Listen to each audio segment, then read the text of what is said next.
kemudian layout view, atau kita bisa langsung mengklik dari menu yang ada di taskbar, ini layout view ini. Nah, jadi di layout view ini kita ditampilkan layout dengan ukuran kertas yang bisa kita set dengan klik kanan dulu, kemudian page and print setup. Nah, setup ini artinya kita ingin sedang membangun setupnya. Nah, nanti pilihannya kemungkinan adalah bisa Microsoft Print to PDF misalkan.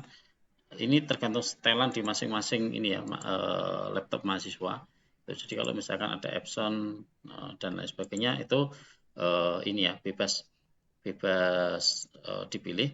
Nah, untuk layout kali ini saya fokuskan kita melayout dengan ukuran kertas atau ukuran cetak A4. Nah, jadi saya pakai Foxit Phantom PDF printer. Nah, dari sini nanti kita juga punya pilihan untuk ukuran A0, A1, A2 atau A3. Nah, jadi kalau kita mau cetak untuk ukuran banner misalkan A0, ukuran A0 itu 1 meter 18 cm kali 84 cm ya. Jadi 118 cm dengan 84 cm. Ini untuk ukuran A0. Nah, jadi saya biasanya pakai Foxit Phantom PDF printer punya saya karena sesuai dengan ini ukuran file untuk cetak di aplikasi pembuka PDF. Oke, ini punya saya. Nanti mahasiswa juga menyesuaikan dengan setelan masing-masing. Yang pasti kalau misalkan nanti ada ukuran yang lain, misalkan yang diminta adalah A1 atau A0, ya nanti harus disesuaikan. Jadi untuk ukuran masing-masing akan mempengaruhi tampilan nanti di layout gitu ya. Nah, jadi kalau misalkan di sini Foxit Phantom saya bisa pakai sampai ke pembesaran A0. Jadi saya pakai A4 karena yang akan kita gunakan adalah untuk default pekerjaan kita adalah A4, maka paper size-nya adalah A4. Kemudian kalau misalkan mau dibuat horizontal, kita bisa tinggal klik ini landscape atau kembali lagi ke portrait ya. Nah, kemudian kita klik OK. Ini saya tutup saja. Nah, jadi ini udah ukuran default ya, jadi A4 defaultnya dan vertikal. Nah, kemudian kita juga perlu mengeluarkan, saya biasanya akan menggunakan namanya grid ini. Nah, grid, kemudian saya juga mengaktifkan snap to grid ini. Ini cara saya. Jadi kadang-kala saya perlu mengatur ini supaya ini bisa menjadi alat bantu saya gitu. Nah, setelah kita membuat grid, maka saya harus yang ketiga adalah mengecilkan ukuran grid supaya proporsional, agak kecil ya, agak jarang sehingga tidak terlalu lebih rapat gitu ya. Maka saya di sini biasanya menggunakan jeda 0,2 atau 20 cm ya, 0,2 artinya 20 mili. Oke. Nah, sehingga agak rapat ya. Sehingga karena rapat nanti ini jadi proporsi ini untuk peletakannya nanti lebih enak. Zoom wheel page, kemudian saya kembalikan lagi ya. Kemudian saya naikkan nih. Nah, jadi karena bentuk peta saya adalah membulat dan cenderung vertikal, maka saya gunakan komposisi layout yang bentuk vertikal dengan atribut diletakkan di bagian bawah. Nah, terus untuk yang kita kerjakan pertama adalah kita membuat rectangle ya untuk border atau batas tepinya ya supaya ada nilai rapinya di situ. Nah, maka saya tinggal klik kemudian saya seret sampai ke bawah ini. Nah, ini sehingga saya tinggal klik double lagi. Fill-nya saya hilangkan, no color, kemudian outline color-nya saya ubah menjadi warna hitam, ketebalannya 1,5 ini, kemudian saya klik OK. Nah, terus saya zoom. Nah, saya sesuaikan supaya posisinya seimbang ya, seperti ini. Oke, kembali lagi klik kanan zoom whole page. Ini juga sama, nanti saya atur supaya posisinya seimbang. Tuh, jadi posisi sebelah kiri dan sebelah kanan itu proporsional dan seimbang. Tuh, jadi ini border luarnya, border luar berarti sampai ke bawah.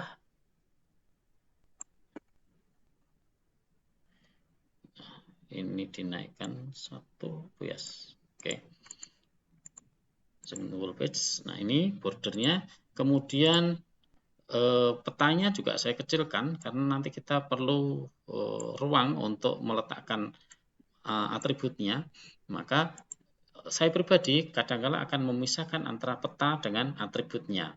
Nah, maka saya bisa menggunakan ini border ini, kemudian saya pencet tombol kontrol, nah sehingga nanti muncul tanda plus ya di sebelah kursornya.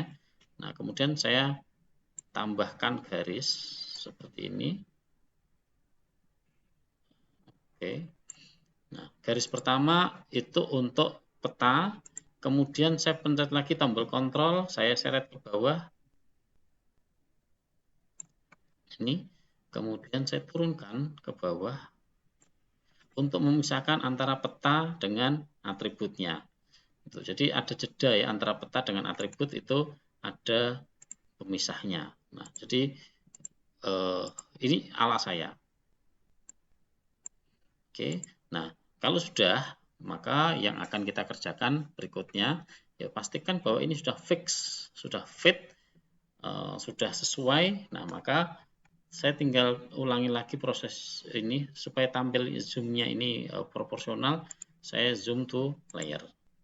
Nah, sehingga fit ukuran kiri, kanan, atas, dan bawah itu proporsional. Nah, tinggal nanti skalanya kita sesuaikan. Misalkan kalau ini 27, saya jadikan ada pecahannya, maka saya jadikan 27.000. Nah, jadi nanti supaya skalanya betul-betul seimbang atau sama ya, jadi bulat gitu angkanya. Nah, setelah kita membuat border ya antara peta dan atribut dan memisahkan, maka step berikutnya adalah kita membuat grid-nya. Nah, jadi disinilah nanti tahap yang panjang untuk men-trial error posisi koordinatnya.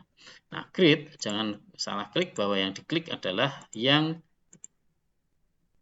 peta, layout view petanya. Jadi bukan rectangle-nya. Kalau rectangle nanti akan muncul hanya properties dengan simbol, area, size, and position. Hanya ini saja.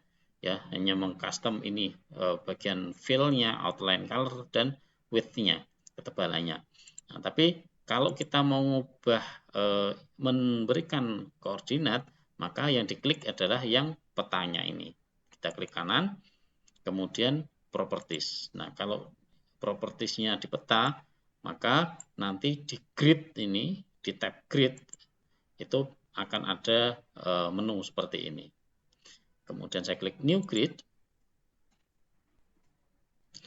Nah, untuk acuan grid saya bisa pakai geografik seperti ini, atau saya pakai measured grid juga bisa, atau reference grid.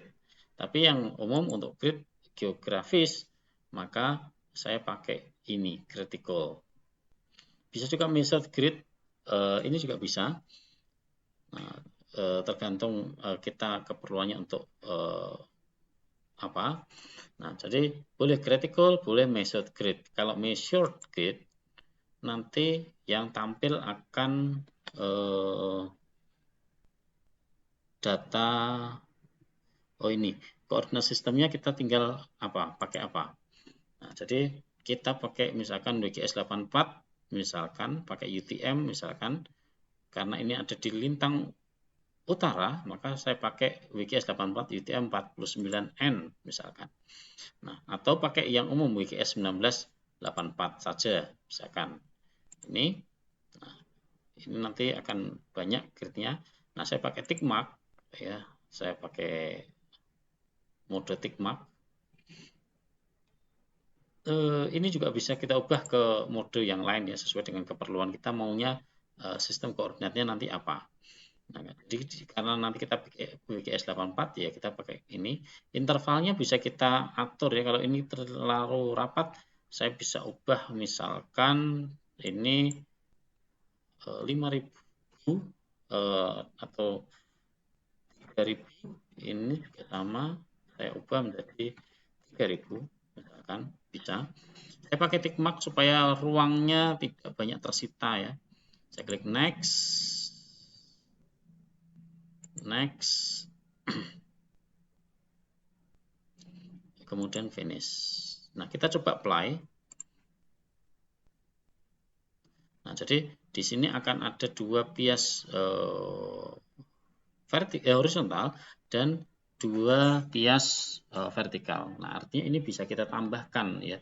Kalau peta itu minimal memang layoutnya ada dua dua bias atau dua grid, dua macam grid baik yang horizontal maupun yang vertikal. Nah, jadi kita bisa menambah dengan cara tadi properties, kembali lagi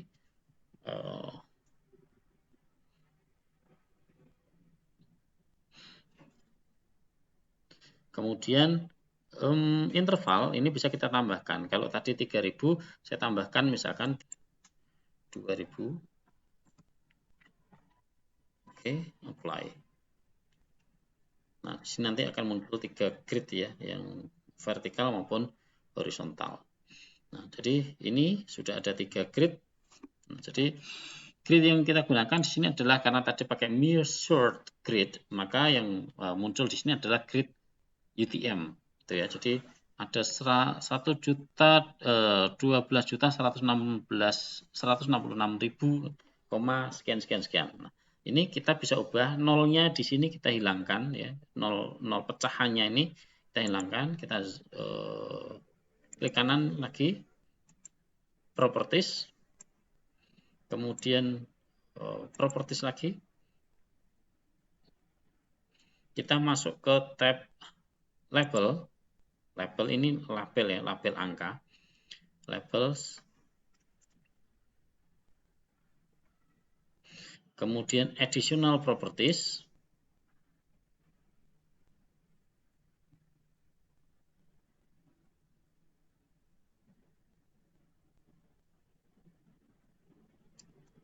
tunggu beberapa saat. Nah, kemudian number format. Nah, ini di number formatnya ini dikosongkan saja, 0. Oke. Oke. Apply. Oke juga. Kemudian kita klik apply. Nah, sehingga pecahan tadi di belakangnya itu hilang karena toh juga nilainya kosong gitu ya. Saya coba properties dulu.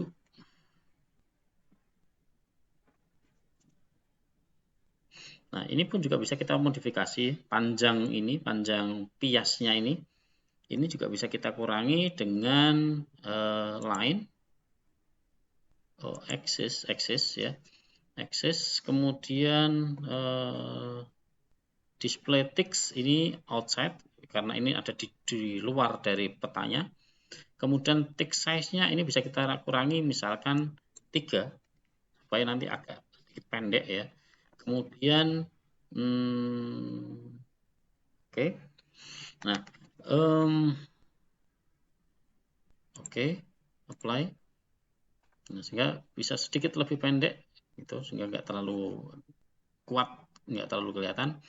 Nah, kemudian satu lagi kadangkala ini tidak dalam bentuk mode vertikal tapi horizontal, seperti juga ini nanti angkanya itu ke samping. Nah, maka untuk mengubah supaya ini menjadi vertikal ya seperti ini kita pakai line axis. Nah, kemudian nanti di bawah ada pilihan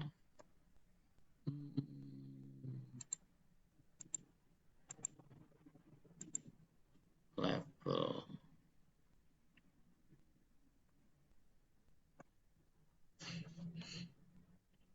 Nah, ini label. itu vertical label, mana yang divertikalkan itu hanya dua ya. Jadi left bagian kiri dan right nanti bagian kanan. Jadi ini yang nanti perlu divertikalkan yang di checklist. Sementara top, bottom itu enggak usah. Jadi yang divertikalkan itu hanya left dan right, sementara top dan bottom tidak. Nah, atau ini kadangkala kosong semua kayak gini, seperti ini, itu sehingga nanti jadinya seperti ini. Nah, jadi yang kiri dan kanan nanti cenderung horizontal. Nah, maka tadi properties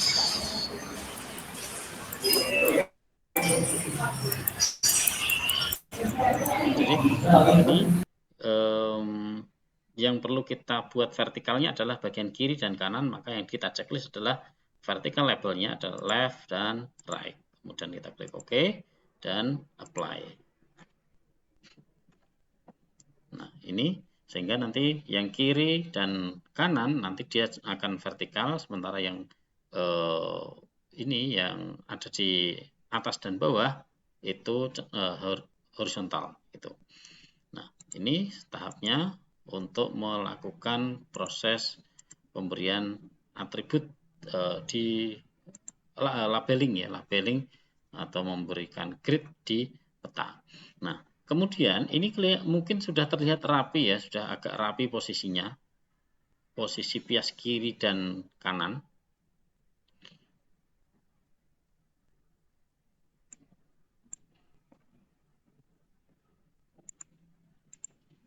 Ini, jadi bentuk di kiri dan kanan itu sudah relatif seimbang ya. Jadi sudah nggak terlalu butuh diperbaiki. Tapi mahasiswa kalau misalkan ini tidak sesuai, tidak proporsional, maka ada baiknya untuk diperbaiki karena itu juga nanti akan masuk ke dalam poin penilaian. Sebagai contoh misalkan ini posisinya sudah hampir proporsional atau bisa dibilang proporsional ya. Kiri lebar jarak grid antara sebelah kiri dan sebelah kanan itu sudah bisa dikatakan seimbang. Nah, maka kita tinggal lihat vertikalnya sudah seimbang atau belum. Nah, kalau belum seimbang, maka kita perlu sesuaikan. Kita bisa dengan cara menambah atau dengan cara mengurangi.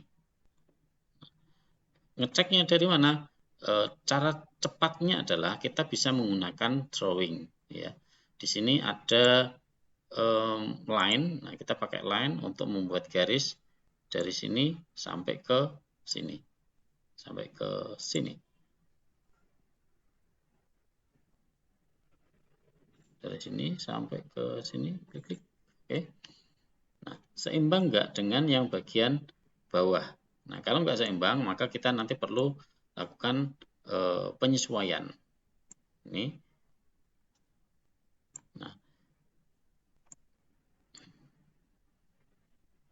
Nah, rupanya belum seimbang. Yang posisi bawah masih perlu sedikit diturunkan, ada sekitar 2 cm ya. Ada karena gridnya tadi jedanya 2 mili, maka berarti karena ada dua grid, berarti sekitar 4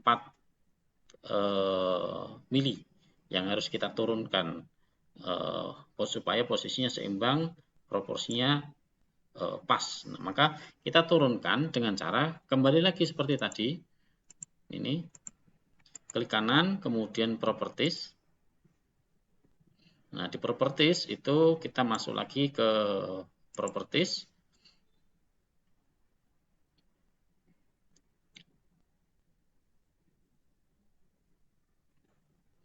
Nah, di tab menu interval kita klik. Nah, karena yang tadi bermasalah atau belum sesuai adalah yang bias vertikal, maka yang kita edit di sini adalah yang Y originnya. Untuk melakukan trial dan error, kita bisa dengan menggeser posisi ini supaya seimbang.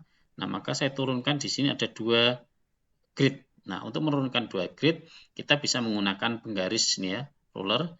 Nah, kita bisa menghitung, kita close dulu. Kita hitung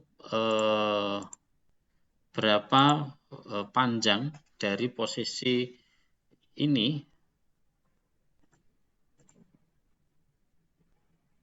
posisi bias ini sampai setengah dari selisih ini. Jadi ada 1, 2, 3, 4, maka saya bagi 2 menjadi 2. 1, 2 grid. Nah, sampai sini ada sekitaran 100 atau 120 meter ya. Jadi kita bisa menggeser posisinya 100 sampai 120 meter. Nah, maka caranya untuk menggeser kita kembali lagi ke menu properties tadi. Ini, kemudian kita klik properties. Nah, di sini tadi saya bisa menambahkan misalkan 20.000 supaya turun ke bawah, maka karena di sini bernilai negatif supaya turun, saya jadikan ini menjadi, karena ini saya turunkan, maka nilai interval ini originnya saya tambahkan jadi 20.100, misalkan 110. Nah, kemudian saya klik OK, kemudian apply. Nah, sehingga nanti turun posisinya ada di posisi yang seimbang atau proporsional antara bawah dengan atas. Saya klik OK. Nah, saya coba pakai drawing ini, saya panjang, nantinya saya panjangkan.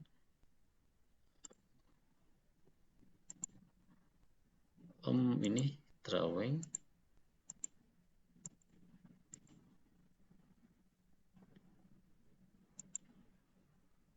Ya, ini saya delete dulu. Nah, kemudian saya coba melihat apakah sudah seimbang posisi bawah dari bias ini sampai ke sini. Nah, kemudian saya full extend atau zoom to whole page. Nah, kita lihat apakah sudah seimbang dengan posisi yang atas.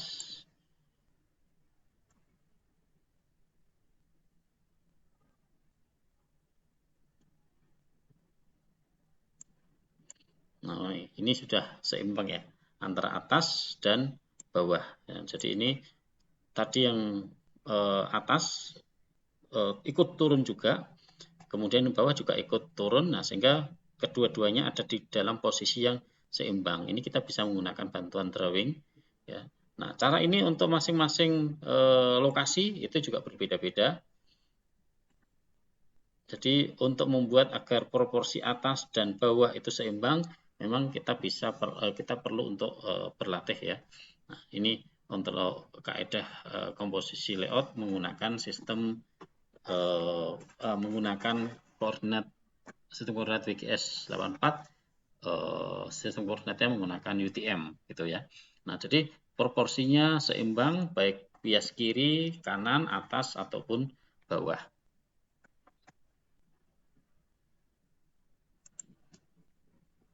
Nah, jadi karena ini citranya adalah bagian pendukung, maka saya buat citra ini supaya transparan. Kita klik double Pontianak citranya ini, citra heart rate-nya, kemudian display, nanti transparansi saya naikkan menjadi misal 80%, kemudian saya klik OK. Nah, jadi citranya tidak terlalu mendominasi, tapi dia bisa menjadi bagian watermark di belakang layar, gitu ya. Jadi bisa tetap ada manfaatnya. Nah, sementara itu kita ubah non hunian ini garisnya supaya kontras, kita berikan warna yang gelap. Misalkan warna, karena ini non hunian, oh ya ini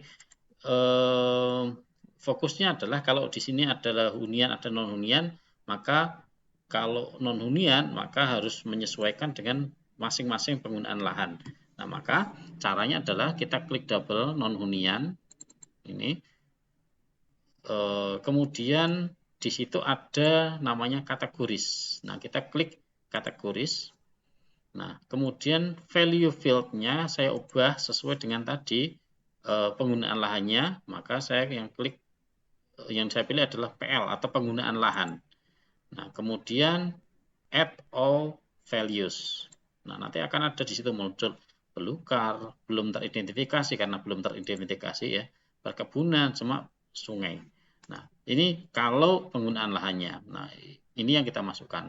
Terus mana yang esensial itu yang kita letakkan di atas. Yang memiliki nilai guna tinggi itu kita masukkan. Nah, maka kita naikkan posisi misalkan perkebunan, ini karena esensial kita letakkan di atas. Kemudian semak di bawahnya belukar, sungai di bawahnya perkebunan misalkan. Nah, ini kemudian ini saya checklistnya saya hilangkan biasanya. Headingnya ini kadangkala juga saya hapus ya, supaya nanti nggak mengganggu ruang tempat di peta ini. Kemudian saya klik ini juga bisa kita ubah color remnya baik secara manual satu persatu. Ini misalkan tadi perkebunan ya, hijau, kita berikan warna hijau soft seperti ini misalkan. Kemudian sungai kita berikan warna blue. Oke. Kemudian belukar hijau agak tua, green misalkan. Kemudian semak agak muda, greennya muda yang matte green. Oke. Kemudian belum teridentifikasi, kita pakai defaultnya saja. Nah, kita juga bisa mengubah color remnya. Kalau itu berupa interval, maka kita bisa mengubah warna dari hijau sampai ke merah. Atau warna-warna yang lain dari warna soft, muda ke yang tua. Tergantung tema peta yang mau kita buat. Nah, kemudian kalau sudah kita klik apply dan oke. Nah, jadinya nanti tampilannya seperti ini. Jadi, warnanya menyesuaikan dengan warna yang tadi sudah disesuaikan. Ini perkebunan, sungai, belukar, semak, dan belum teridentifikasi. Nah, ini kemudian kalau dirasa misalkan ini ada garisnya mungkin mengganggu, nah ini bisa dihilangkan, klik double, line-nya, outline color-nya, misalkan no color, misalkan. Nah, sehingga dia tidak banyak mengganggu. Atau warnanya diseragamkan ya dengan warna ini. Jadi kalau tadi warnanya ini, ya, warnanya ini, nah jadi kita seragamkan ya supaya nggak mengganggu. Ini semua juga sama.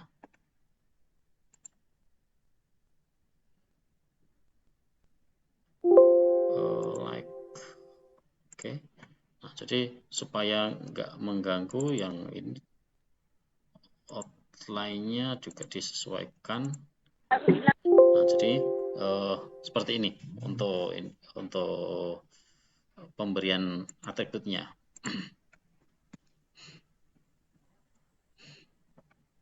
Oke, nah jadi kita sudah memiliki sistem koordinat UTM, kemudian kita meng-customize petanya. Nah, ini kalau perlu bordernya, batas administrasi kota Pontianak, nah, kita bisa menambahkan